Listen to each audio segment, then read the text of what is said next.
So let us discuss about the English version of the sutra, the 18th sutra. So English version, let us go with the word meanings. So Prakash, we know what is Prakash. Prakash is illumination or the clarity, and illumination and the clarity is normally and always associated with the sattva. Kriya is activity and it is associated with the rajas gun, and sthiti is the stability or inertia. It is always associated with the tamas. Now the next important word is bhuta. So bhuta means 5 great elements or the panch mahabhutas, and they refer to the elements like earth, water, fire, air and ether. Indriyas, we know they are the sense organs, and after that two important another words are bhog and apavarga. So bhog are the experiences or the enjoyments, and apavarg is the liberation, and these are the different forms of drisya. So this we have to understand, that drisya can be seen or it exists in these different forms. So Maharishi Patanjali says the scene or the drishyam is of the nature of illumination, activity and stability. So whatever drishya or whatever drishya or whatever is seen around you will have the nature of sattva, rajas and tamas. So they may exist in the form of illumination, in the form of knowledge, they may exist in the form of energy, power and activity, and they may be in the form of stability. It is composed of elements. Along with these 3 gunas, they will be always composed of the 5 elements, because everything whatever you see around you is nothing but it is a combination of 5 great elements, and whatever enjoyments or whatever experiences you have through these 5 great elements can be experienced with the help of indriyas, and this serves the purpose of bhog and the moksha. So bhog, this serves the, means whatever you see, it serves the purpose of bhog, that is the experience, and the liberation, which is apavarga. So this is about the explanation. Now let us go in detail about this particular explanation. So in this sutra, Maharishi Patanjali explains the nature of the manifest world and its purpose from yogic perspective. So here Maharishi Patanjali talks about the nature of the manifested world, or the nature of the scene which Drishta is seeing now from the different senses. So he refers to the observable world as the drishyam or the scene. The world, according to Maharishi Patanjali, is not random, but it is a structured with certain key qualities and purpose. So whatever is seen is just not a random thing. Everything is very structured, because you will see either sattva, either rajas or either tamas.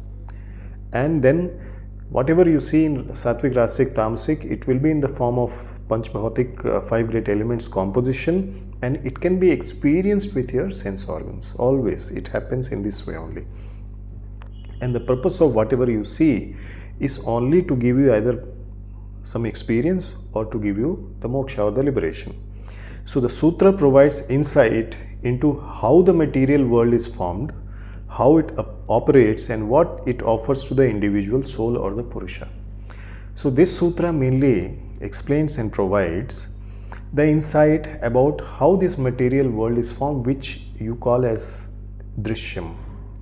And this material world is nothing but the composition of the 3 important gunas, which is again perceived or experienced in this panchbhautik physical body with the help of indriyas.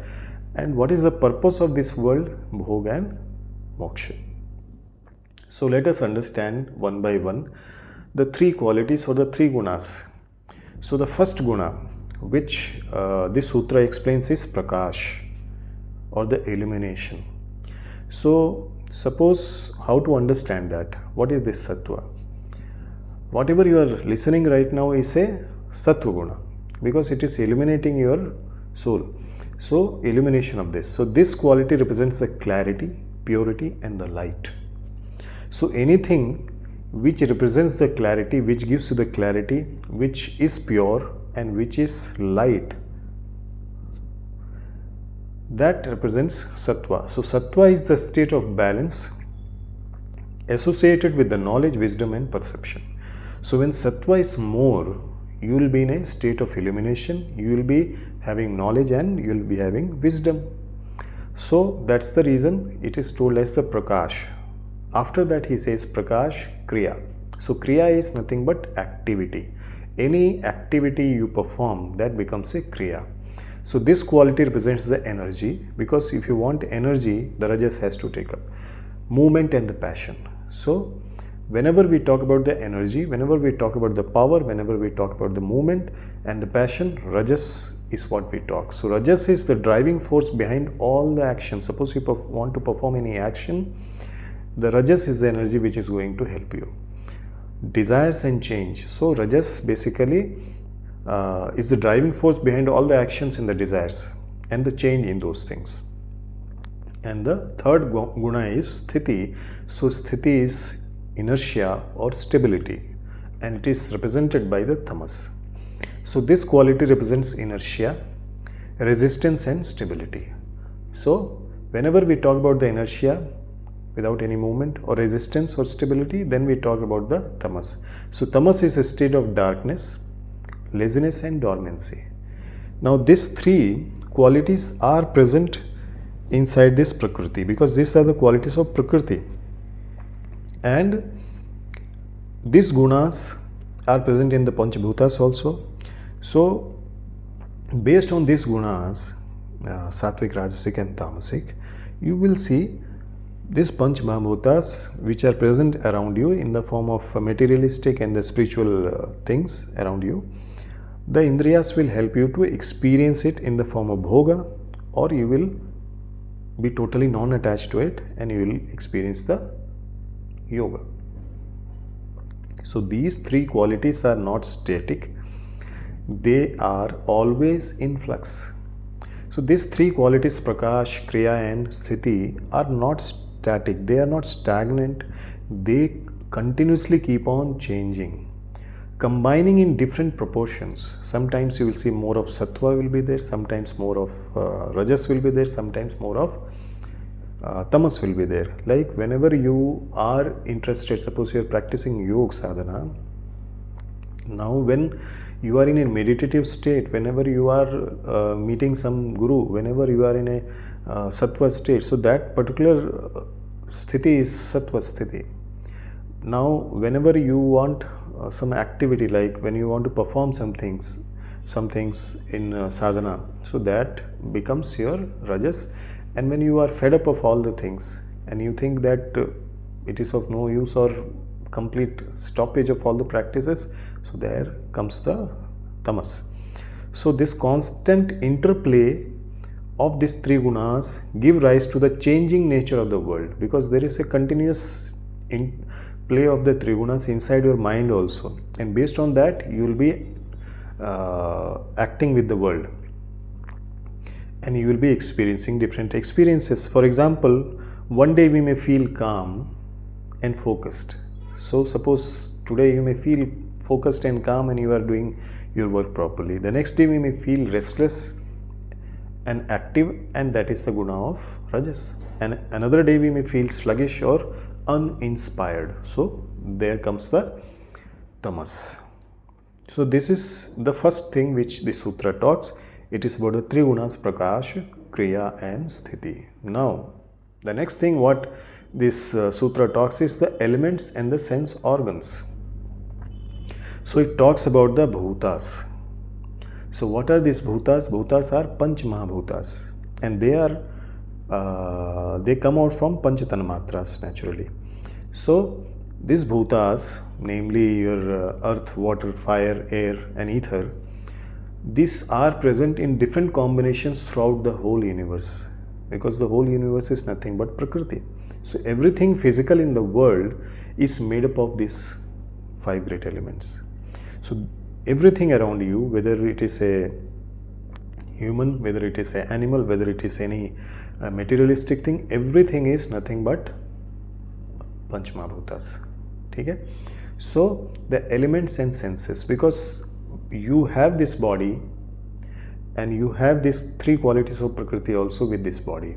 Now next thing is, when you get connected, when whatever you are seeing, because we are talking about the Drishyam, so whatever you see around you, which is again made up of this Panchmahabhutas and which is having these 3 qualities of Prakash, Kriya and Sthiti, then with the help of Indriyas or the sense organs, these sense organs such as sight, hearing and touch, through which we perceive the world around us, these senses allow us to interact with and understand the world. So you interact with the help of the senses with the external world around you, and then you understand that this thing is good, it is giving you knowledge, this thing is bad, this is not giving you knowledge, this and this also increases and decreases and realizes you that what reality is. You may be having a lot of rag and dvesh for a person, and that will make your mind totally polluted, and what will happen, you will think you know everything. So automatically whatever is drishya, whatever is seen by your eyes is again dependent on the karmas what you are doing. So but that is your past, but today if you are aware of everything, automatically you can plan for the future. So bhutas and indriyas is the second part. Next is Maharishi Patanjali talks about the purpose of this manifested world. Why this world is there? Why this samsara is there? So he says, according to Maharishi Patanjali, there are 2 important factors. The manifested world or drishyam exists for mainly 2 purposes. The first is bhoga. So world provides a platform for experiencing pleasure and pain. So when you are in rag and dvesh, you have, whenever rag is there, you will have lot of pleasure. Whenever dvesh is there, you have pain. So the world provides a platform for experiencing pleasure and pain, success and failure, joy and sorrow. So whenever you are under the influence of kleshas, when your chitta vrittis are not in the state of nirodha, when you are in a painful situation of physical and mental state, you will have this bhoga, and that is not advised by yoga. Yoga never says that this is what is supposed to be practiced. Yoga says that this has to be avoided. So these experiences arise from our interaction with the gunas, because what happens? Bhutas, indriyas and this interaction with the sattvic, rajasic and tamasic guna. So which brings about different states of mind and circumstances in their life. Experience of bhoga help individuals to understand the impermanent nature of the material world. Now when you understand the science and the philosophy behind the kleshas, why we have to avoid the kleshas, why we have to disintegrate and burn out all the kleshas, if you understand, because they are the other name of pains, they are klesh. Klesh itself means pain. So when you understand the actual fire which is there inside that, so then you can easily understand that these are the impermanent nature of the world. But yes, this world is there and it exists for this one purpose, which is called bhoga or the experience. But once you understand the impermanent nature of the world, then you will understand the actual purpose also, and that actual purpose is apavarga or liberation. So the world also offers the possibility of liberation from the cycles of life and death. So we all know that this whole world is nothing but the presence of Prakriti only, and its gunas, and everything what you see, whether your indriyas, bhutas or anything what we are talking, everything is nothing but Prakriti, and they exist in sattvic, rajasic, tamasic forms. So this apavarga, this scene or the drishyam, the main purpose is bhog. And now once you realize that bhog is impermanent and it is going to give you pain, then that realization will help you to understand what liberation is. So by recognizing the true nature of the world and our soul's essence, we can transcend attachments and ultimately realize spiritual freedom.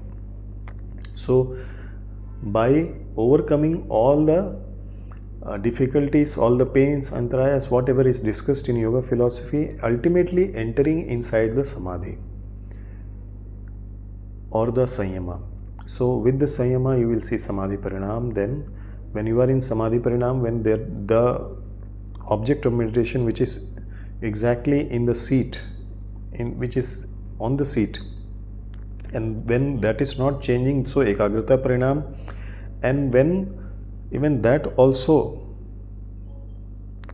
is removed, because the next whatever object of meditation is there, if that silence part is stretched for a very long time, and that can be experienced for a very very long time, so that becomes the nirodh parinam, when there is no object of meditation. So even the same object of meditation, like omkar, you are meditating, then it disappears, then again omkar only is there, but the silence between two omkaras is the nirodh parinam, and that silence can be stretched, and only that silence, and that silence also has got different layers where you can enter inside. So you can understand these things when you understand that initially it is a drisya, but ultimately it is going to help you. Now here we have to again understand the role of Purusha or the soul. In Patanjali's philosophy, the Purusha or the individual soul is the conscious observer of the world. So as I told you in the previous sutra also, the soul or the Purusha is nothing but the observer, but it is conscious observer. Whatever is happening around it, it is just observing it without getting attached to it. The world or the prakriti or the nature acts as a stage for the soul to experience the life and to realize its true self. Now the world, the samsara or the prakriti around it is a platform through which this Atma can experience this prakriti, either go in bhoga or go towards the moksha. But ultimately, once you understand that through bhoga, that this